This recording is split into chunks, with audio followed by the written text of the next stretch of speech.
Good morning, good afternoon, or good evening, depending on wherever you are in the world, and welcome to the new Brighton tactics, the realistic tactics that you could be seeing in the Premier League this season, or this coming season, depending if he sticks with something that made him so successful at St. Pauli. Now, in FIFA, or EAFC, shall I say, it's very difficult to kind of replicate real life tactics because the game sometimes forces you into doing or playing a certain way where it's just kind of it's super difficult to replicate, like Man City, for example, because it's just tough. But in today's episode, what I'm going to be doing, I'm going to be showing you the tactic, all the custom tactics, all the player instructions, everything like that. And then I'm also going to show you 5 games that I played with this team. And that's going to be playing in the background whilst I kind of deep dive into what's really good about it, what to expect, how to kind of make the most out of the tactics if you're going to be playing with Brighton. Of course, you can replicate this with anything or any team in the game with these specific tactics, but Brighton have actually appointed Fabian Hürzeler from St. Pauli, who's 31 years of age, which is crazy. He is, I think, going to become the youngest ever manager in the Premier League history, which is incredible, to be honest. 31 years of age. It proves if you're good enough, then age doesn't matter if you're a player or even a manager, it seems.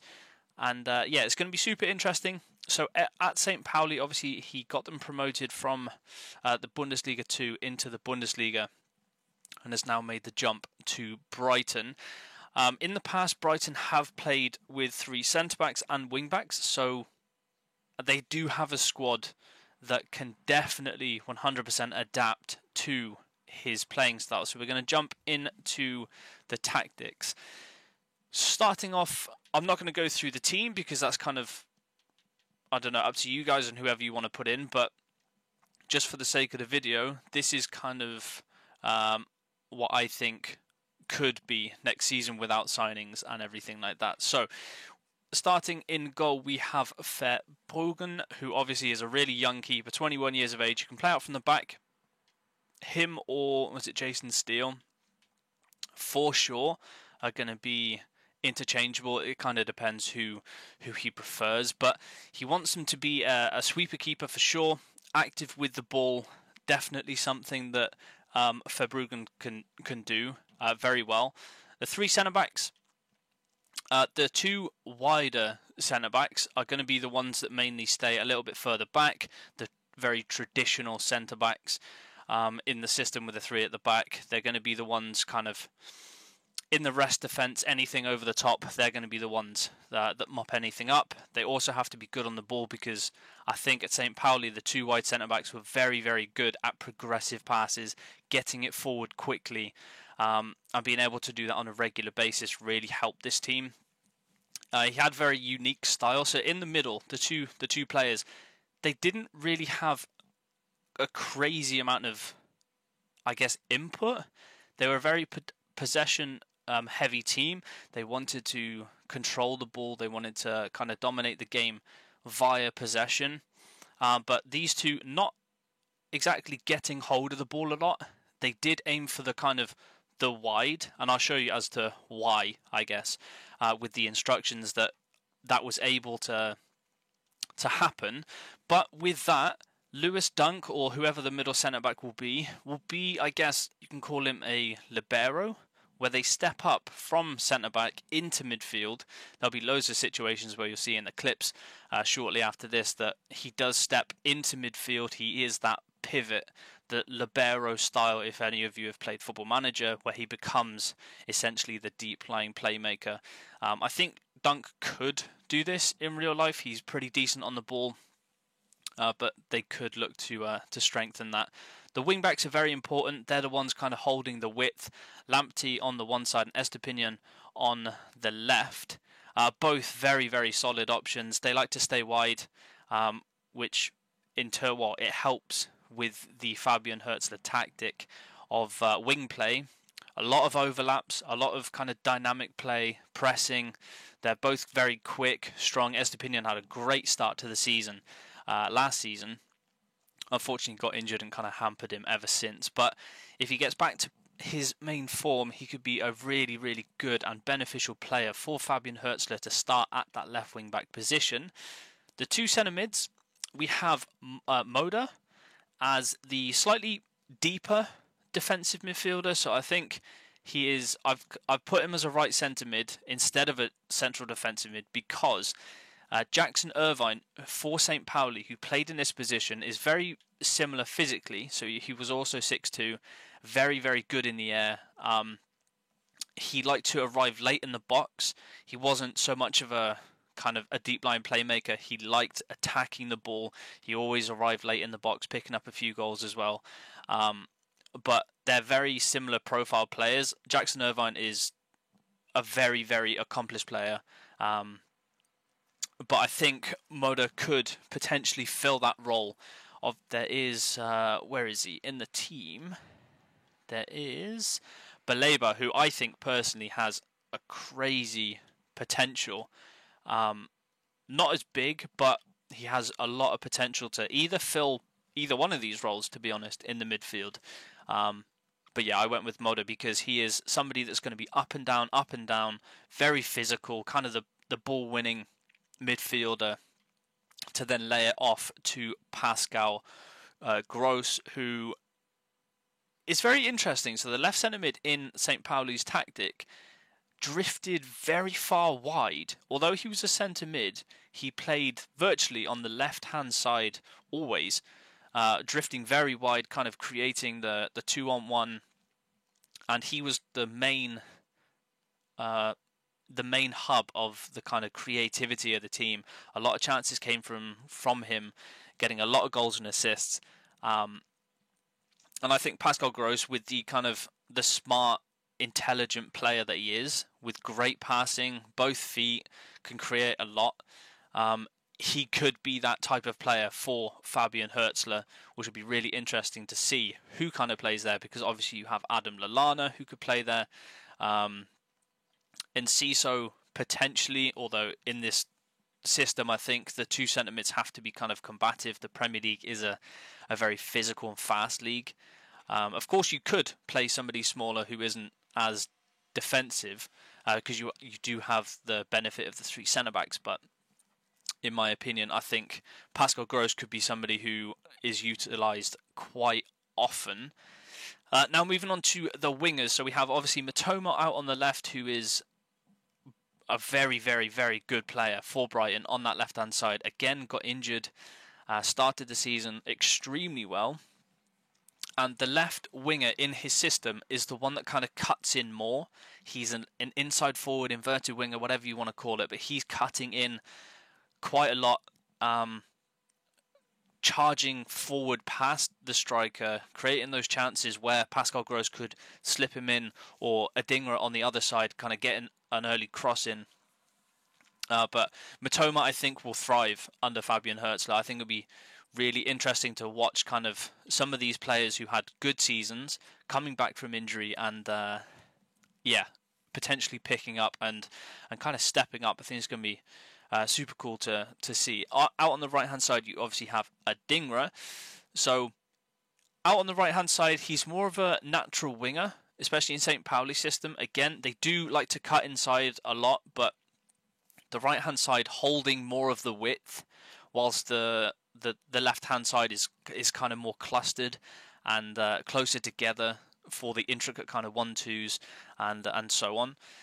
But definitely there is a threat going in behind, and Adingra being as fast as he is, he's going to cause a lot of defenses, a lot of problems.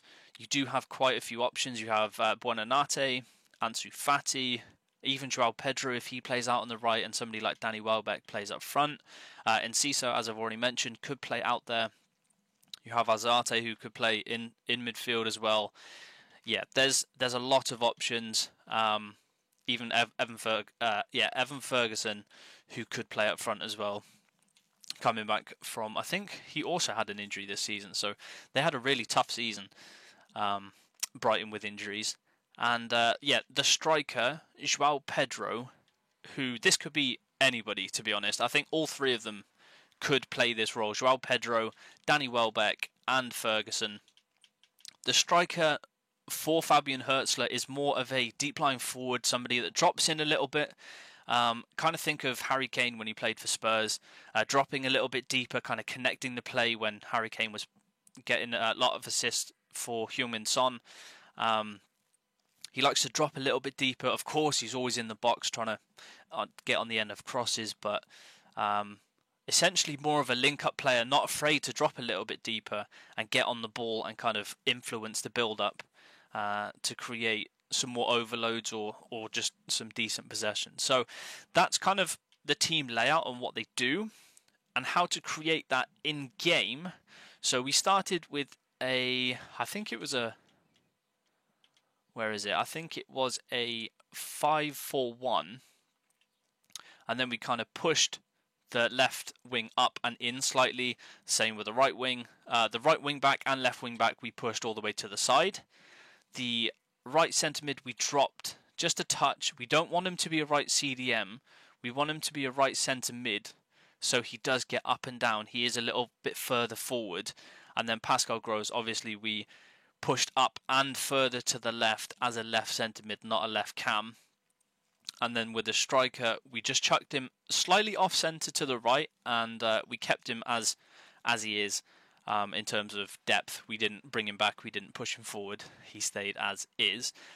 So yeah, that's how you get to the formation. And then the tactics. So St. Pauli were very, very good at pressing after they lost possession. They were very aggressive in winning the ball back. I've gone with press after possession loss, a team width of 44, a depth of 58. So it's not crazy high, because they did like to win the ball back, but if they couldn't, they weren't afraid to kind of drop into a 5-4-1 and press the ball when triggers were triggered. They had pressing triggers for sure, but they didn't go all out press. They weren't kind of Jurgen Klopp's style of pressing. But they did definitely press after possession loss, which you will expect to see. And in terms of offense, so the build-up play is balanced, because you want as many options as possible. You want people coming short. You want people making runs. They were a possession-favoured team. They did want to hold the ball as much as possible. And I feel like in FIFA, or EAFC, this is kind of the best way to get that. Because I think if you go to slow build-up, it's a little bit too slow. A little bit too difficult to kind of, maybe you break the press and you get a couple of passes in between the lines, but then because it's slow build up, you don't necessarily have those people then noticing that and then running forward and making options for you. So that's what we're going to go with. Chance creation, it was direct passing. The AI in EAFC isn't exactly the best, and direct passing is just the best, and it offers you the most fluid kind of attacking AI possible, which is what we want. But when I did play the game, I did try and focus down the flanks as Fabian Hürzeler kind of wants, and it was very, very, very effective. It was surprisingly effective, actually, because we had so many men kind of making runs. It was almost very easy to knock it around people and just kind of create a lot of chances, whether it's through the wings, crossing, cutting back, or the strikers and Pascal Gross kind of making those late runs into the box. Yeah, it was just the best kind of chance creation that we had. Width, we went with 82. He does like a very wide width when he's attacking. So yeah, the 82, it doesn't really matter. You can drop it if you want them to be a little bit closer. But in the clips, you will see why we have so many overloads. Players in the box, everyone get in there. Or not everybody, but what's that, 7 bars, corners, 4, and free kicks. They were very good with set pieces. I think that's more down to, I can't remember where I saw it or heard it, but Fabian Hürzeler, basically, he knows how to get the best out of the team that he had. And the minute kind of, the margins that he could gain through set pieces was something that he definitely paid attention to and made a focus for his team. So having players in the box, corners as well, obviously it is EAFC. You can drop this back if you don't want to be countered as much, or if you're struggling getting countered, definitely drop this back to 2 or 3. Just play around with it a little bit. I'm just giving you kind of the blueprint as to try and get as close as you can. Free kicks as well. It's just all kind of dependent on you. So instructions from the keeper. So we got comes for crosses and a sweeper keeper. As I said, for Bruggen, definitely I think can step out and be a passing option. A little bit difficult to do in-game, but he definitely does come for crosses and sweeps a little bit more as well. Out for Tariq Lamptey, so join attack and overlap, and that's it. For Estupiñán, join attack and overlap as well. The 2 wide centre-backs, so we've got stay back while attacking, nothing else. And for Lewis Dunk, so we've got join the attack, so he does become that kind of pivot in midfield. And then we also have step up. So in kind of rest defence, when his team sets up, it has obviously the 2 centre-backs, and then you either have the left wing-back, right wing-back, and then Lewis Dunk as a 3, so it's a 2-3, which you see very, very often in teams like Man City, etc., etc., or a 3-2. It's very common to have that rest defence, so you don't get countered as much. It's harder for the opposition to kind of get out. And having step up allows Lewis Dunk to be that kind of pivot and have that decent rest defence where it's very difficult for the opposition to get out and join the attack, obviously, because you want him to be in the midfield as an option so you can pass as a deep line playmaker, I guess. Moving on to the centre mids, we have Moda, who is literally, I think, balanced for everything, cover centre and get into the box, so he will make those occasional late runs into the box to try and get onto the end of crosses and be as physical as possible. But also with getting to the box, if he isn't in the box, he's more often than not just going to be sat on the edge, which is super good for pressing after we lose possession to try and create as much chaos as possible to get them to either just hit it long so we can sweep up and easily regain possession, or he makes the tackle himself. Pascal Gross, so I've left it on balanced. You could definitely say get forward, because then he'll make more runs kind of past the striker, but I personally wanted him to be the more creative hub and kind of stay a little bit further back and then offer those passes to people like Mitoma and Adingra.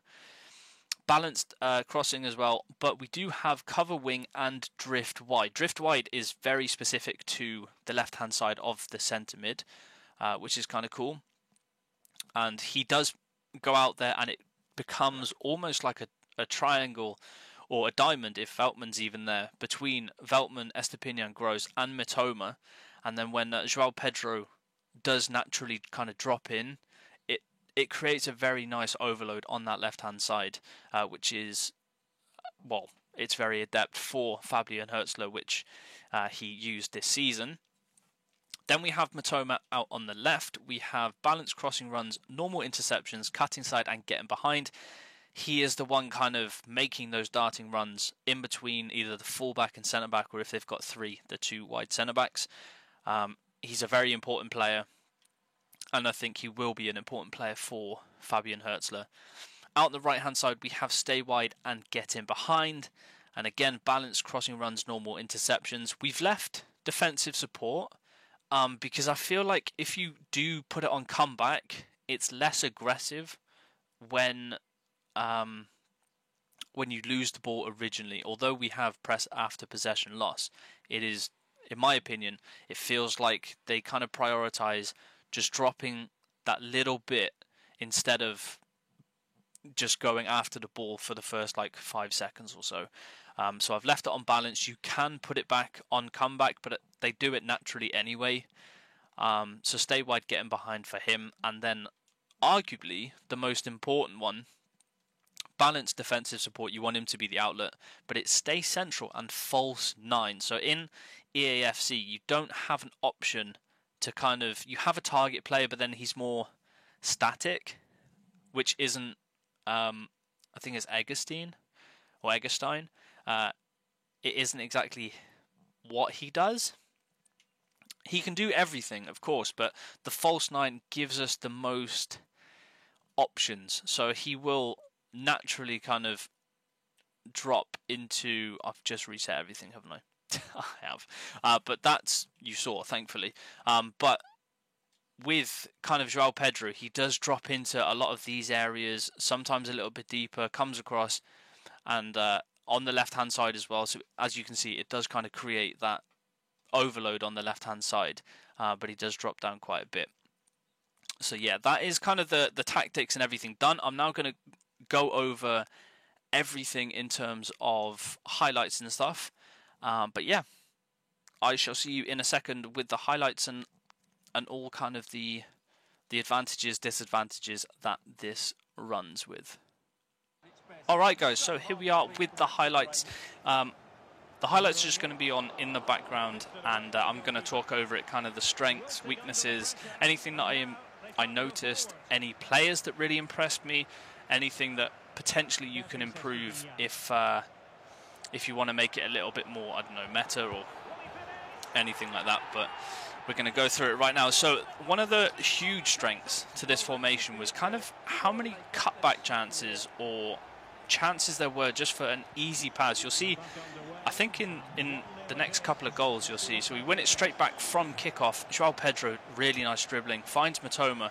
I mean, look, that's Pascal Gross in the middle of the box with so much space. And if he wanted to, he could have made the extra pass to Adingra on the right-hand side, who would have finished it and has finished so many cutback goals, which we're going to see throughout this. So the amount of options kind of in the box, making runs that were really nice.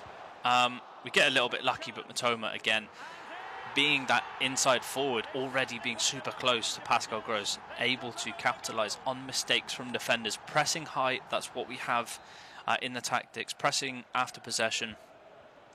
And we're able to kind of press super high, win the ball back and create a lot of chances from that. Now, I think St. Pauli in real life weren't super counter-attacking whenever they did win the ball.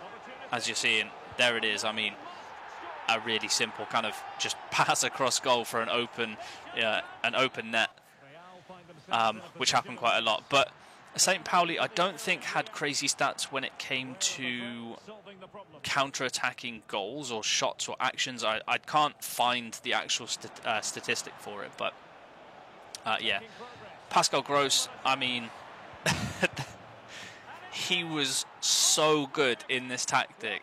Something that I wasn't expecting. He's not the quickest in-game. He's not the best at dribbling. His passing's pretty good. He's not the most physical either, but the amount of kind of things that he did smashes the bar where he really should have scored. But there's Moda, so the other one who takes Jackson Irvine's place here, who played for St. Pauli. Super high up, that's why we have him on a central midfielder, not a defensive midfielder, because a defensive midfielder would never be there, and maybe we don't even score that goal. This game against Real Madrid was really tough. You can see in the top that the connection wasn't the best. So even though the connection wasn't the best, the amount of chances that we got, you'll see at the end of this, the clips at the end of the video, the stats and everything, you might actually be able to see it really quickly now. But we destroyed Real Madrid. The guy had enough, came off the bar, Adingra already being in the box regardless of his instructions, and you did see we had, I think, what, 68%, which is crazy against Real Madrid. But yeah, the wing play was very impressive as well, being able to kind of switch play like this and have an immediate 2-on-1. It wasn't like you had to wait. They were already 2 versus 1, and there's 4 players around the ball right now. That's a great pass, and that's what I meant. Adingra always in at the back post, Mitoma the other one. Those are the types of goals that you can expect from this team. And yeah, it was just super impressive. It was a lot of fun. In EAFC, of course, it's sometimes very difficult to have fun whilst trying to try out different tactics that aren't super meta. Of course, this is only seasons. It's not like Ultimate Team or anything. As Adingra just embarrasses Van Dijk. and Alisson all in one move. He was very good at Adingra. But it was a lot of fun. The players made a lot of runs. We were very, very dominant possession-wise. Again, you'll see at the end some of the stats and kind of heat maps and whatnot. But yeah, so I just wanted to kind of bring in Marcel Hartel, I think is how you pronounce his name. He was the left-hand side, the left central midfielder for St. Pauli this season, just gone. And his goal contribution is absolutely insane. So in 33 games played, he scored 17 goals and got 12 assists for a central midfielder. I mean, that's just mind-blowing on how good that is. And now it's Mitoma's turn to embarrass Van Dijk. Sits him down, slaps it in with his left foot. He was very good. I mean, just everyone in this team in general, even Danny Welbeck, who I think grabs the next goal. But it was just fun to play. It was something different, something a little bit unique with Pascal Gross coming out on that left-hand side, offering an overload. I've never tried this before, so it was kind of fresh to play. Who was that? Was that Adam Lallana stepping in, being super aggressive from kickoff, beating his man? Really nice skill. Finds Danny Welbeck, who's not going to miss that chance. We go 4-0 up against Liverpool, straight from kickoff. I mean, yeah, if that doesn't say everything, I don't know what does. But this Benfica game was a little bit tough as well. This clip is going to pretty much summarise how good this tactic is in all forms. So we win the ball back straight from kickoff. They do make a mistake. But again, we already have possession. We're able to create chances down this right-hand side. Adingra cutting in. We do lose the ball. But again, because we're aggressive, and that's what he'll want his team, Fabian Hürzeler, that's what he'll want his team to do. Moder passing it out. Unfortunately, I mean, there he is again. As I said before, you want your centre mids to be as aggressive as possible, and that's just a really, really good finish by João Pedro. Maybe the centre back should have and probably could have done a lot better, but that just sums everything up in this formation. And defensively as well, Veltman, the three centre backs are Dunk, Veltman, and I forget the other one. But yeah, they were super strong as well. Dunk especially, as we score yet another goal from inside the box, just outside the 6-yard box. The three centre-backs were very good. Dunk stepping into the kind of defensive midfield position. He was able to cut out so many things from opposition attacks early on, whether it be headers, whether it be kind of marking their striker. Now you can see him being super aggressive, not being able to get to this one, but forcing the ball wide, forcing not the best pass, and Lamptey can capitalise on it. We do break. João Pedro being in that kind of drop back, number 9, finds Estupiñán out. That's a really good tackle, but again, we want to press high, and there is Pascal Gross, finds Mitoma, finds João Pedro. High risk, high reward defending. That's what you can probably expect from Fabian Hürzeler's Brighton this season, if he does stick with this, of course. It's just a lot of fun to play. It is I don't have loads and loads of fun with kind of different types of tactics, but this one certainly was a lot of fun. João Pedro was incredible up front. He was so good. The players that kind of impressed me the most were João Pedro. Pascal Gross was incredible. Adingra and Mitoma as well. So pretty much the entire front four was so good. This clip as well, Lewis Dunk being that kind of attacking centre-back. He's so far away from the centre-backs, but that's what we wanted. That's kind of what it's all about, stepping into midfield, being that option. And we do end up scoring from it. This is against France as well, so some good teams that we did play against. We were able to get some decent goals. Now, defensively, it was also a very solid formation, as João Pedro embarrasses France. Yeah, it was a really, really good, solid formation. The wing-backs got back really quickly, although they're on join the attack. They're not on like stay back. As you can see here, they're already back. It's a back 5 and a flat 4. It's very hard to pass through which is exactly kind of what you want. We do concede a couple of goals, which you will see. But yeah, I think this formation, this tactic, if he brings this to the Premier League, is going to be a lot of fun to watch. It's very unique. It's not, you know, the tiki-taka in the middle. Everyone kind of has to hold position and play through the middle. It's a very unique system, and to be honest, I really hope it works. Joao Pedro, goddamn, he was so good. But yeah, it's going to be interesting, especially this new season, depending if they find some new players. That's the one goal that we do concede straight from kickoff. If they do find some players to play in the positions, for example, if they find an upgrade for Moda, if they want to replace Lewis Dunk, or they want more of a progressive centre-back that can do kind of everything. And this is the other one. So as I said, counter-attacks are the biggest weakness. Verbruggen can't come out, unfortunately, and Cabral finds the back of the net. But yeah, that's just kind of unfortunate. The couple of goals, breakaways and kick-off. But we defended really, really well. This is against Liverpool, so you can kind of see that the heat map is very much on the left-hand side, which is how he set up his St. Pauli team. Out on the left, intricate 1-2 touches, get into the box, cutbacks, everything like that. And I mean, the stats are dominant. 6.4 XG in EAFC, sorry. 63% possession as well. Even against France, 3.6 with 62. Those are the types of stats that you want to see. So this is going to be the end of the episode, guys. I really hope you have enjoyed this video. If you have, make sure you leave a like down below, and also comment if you did get along with this tactic, how the tactic worked for you, if you've tweaked anything, and kind of the results and how you found it. That would be really interesting to know.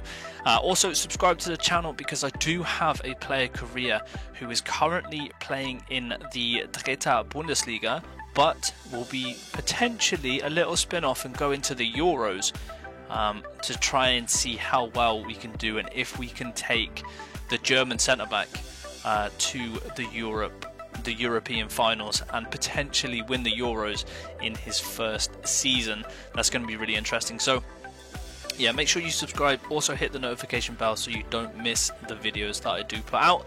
If there's any kind of tactics that you want me to cover in the future, whether it be from the Premier League, Bundesliga, anything like this, then put it down below and I'll see what I can do. But yeah, that's going to be it. I really hope you've enjoyed it. Thank you very much for watching. I hope you have an awesome rest of your day.